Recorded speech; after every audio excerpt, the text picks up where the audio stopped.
गुड़िया स्कूल से लौटकर उसके साथ खेलती, उसे दाना खिलाती और तालाब के पास बैठकर उससे बातें करती।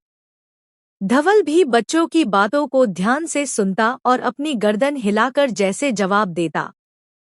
बच्चे हंस कर कहते, देखो, धवल हमारे से भी ज्यादा समझदार है। धीरे धीरे पूरा गांव धवल का दीवाना हो गया। बच्चे उसे रोज मिलने आते। कोई उसे चावल लाता, कोई दाने, कोई पानी। वह सबको पहचानता था।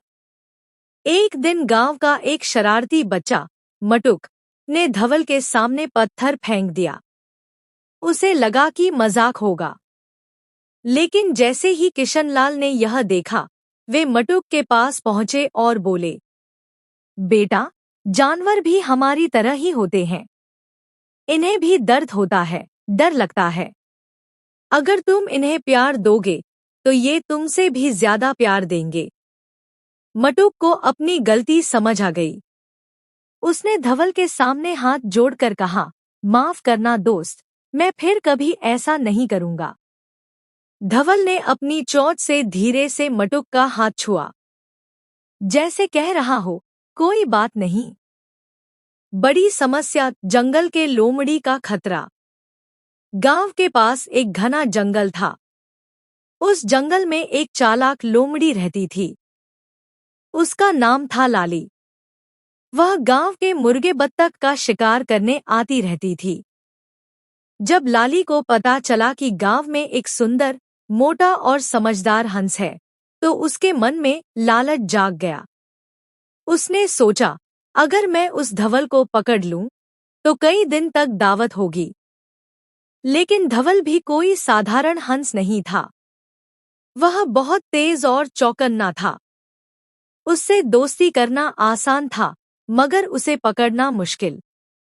एक रात, जब सब सो रहे थे, लाली चुपके से तालाब की तरफ आई। उसने धीरे धीरे कदम रखा और धवल की ओर झपटी। लेकिन धवल जाग गया और जोर से चिल्लाया, हौं, हौं, हौं। उसकी आवाज इतनी तेज थी कि किसान तक जाग गए। उन्होंने लालटेन उठाई और दौड़ते हुए बाहर आए। लाली डरकर भाग गई। किशनलाल ने धवल को गले से लगाया और बोले, धवल बेटा, तू तो हमें भी जगा देता है। अच्छा किया तूने हमें खतरे का पता दे दिया। उस दिन के बाद किसान ने तालाब के आसपास मजबूत बाड़ा बनवा दिया, ताकि कोई जानवर अंदर न आ सके। गांव में सूखा, धवल की समझदारी। कुछ महीनों बाद गांव में एक बड़ी परेशानी आ गई। बारिश नहीं हुई, खेत सूखने लगे, तालाब का पानी कम होने लगा। सब लोग परेशान हो गए कि अब फसल कैसे उगेगी, पशु पक्षी कैसे जिएंगे। किशनलाल भी चिंतित थे। वे रोज आसमान देखते और सोचते, Subscribe to my channel.